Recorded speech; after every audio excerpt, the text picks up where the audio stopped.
Shalom, salam berjumpa kembali dengan saya, Pastor Andreas Rustin, yang melayani di Komisi Keluarga di Keuskupan Agung Makassar.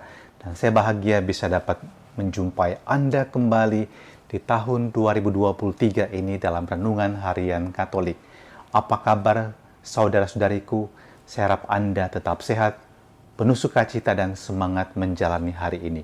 Saya baru saja membaptis bayi pada hari ini, dan ada sukacita besar juga dalam diri saya melihat wajah bayi-bayi yang luar biasa, begitu polos dan cahaya memancar dari mereka, dan mereka sedang menjalani hari-hari dan tahun-tahun kehidupan mereka untuk melihat masa depan yang cerah yang diberikan oleh Allah kepada mereka melalui tentu orang tua, melalui pengalaman-pengalaman hidup, perjumpaan-perjumpaan dengan orang yang menjadi teman seperjalanan hidup mereka. Bukankah itu juga yang kita alami ketika kita masih kecil? Kita hidup dengan harapan yang boleh dikatakan terbentang jauh di hadapan kita. Dan dalam segala mungkin juga pertanyaan bagaimana saya melalui itu, apa yang betul-betul saya kehendaki dalam hidup saya, kebahagiaan apa yang saya inginkan, apa sih cita-cita saya.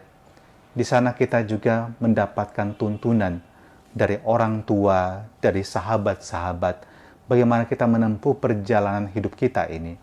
Dan tidak kalah di dalam iman, kita juga dituntun oleh sabda Allah untuk mengenal kebenarannya dan setia kepadanya.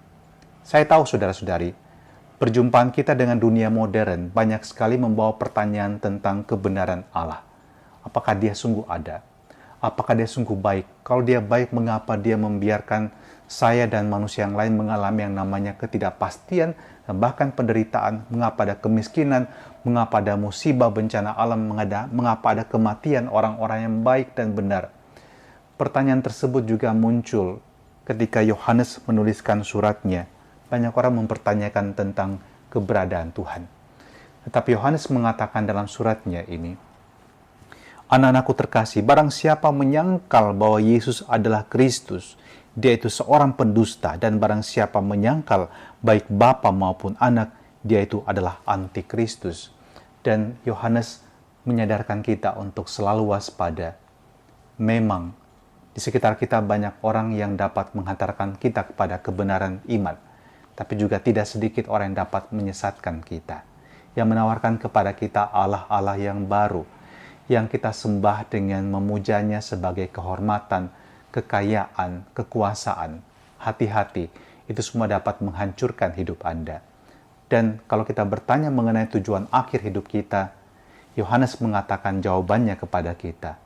Bukan pertama-tama kemegahan, kehormatan, kekayaan itu menjadi tujuan akhir, tetapi hidup yang kekal. Dia mengatakan, "Dan apa yang telah kamu dengar dari semula itu harus tetap tinggal di dalam dirimu. Jika apa yang telah kamu dengar dari semula itu tetap tinggal dalam dirimu, maka kamu akan tetap tinggal di dalam Anak dan dalam Bapa. Dan inilah janji yang telah dijanjikannya kepada kita, yaitu hidup yang kekal."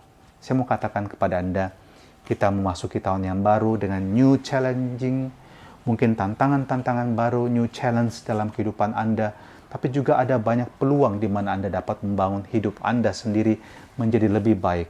Dan jangan lupa membangun hidup orang lain juga menjadi lebih baik. Hidup keluarga Anda pun menjadi lebih bahagia. Dan dengan itulah sebenarnya kita juga dapat menunjukkan bahwa hidup kita ini berbuah. Ada sesuatu yang tinggal dalam diri kita, yaitu relasi kita dengan Tuhan Sang Pencipta kita. So, tetap setia dan tetap berjuang memasuki tahun yang baru ini.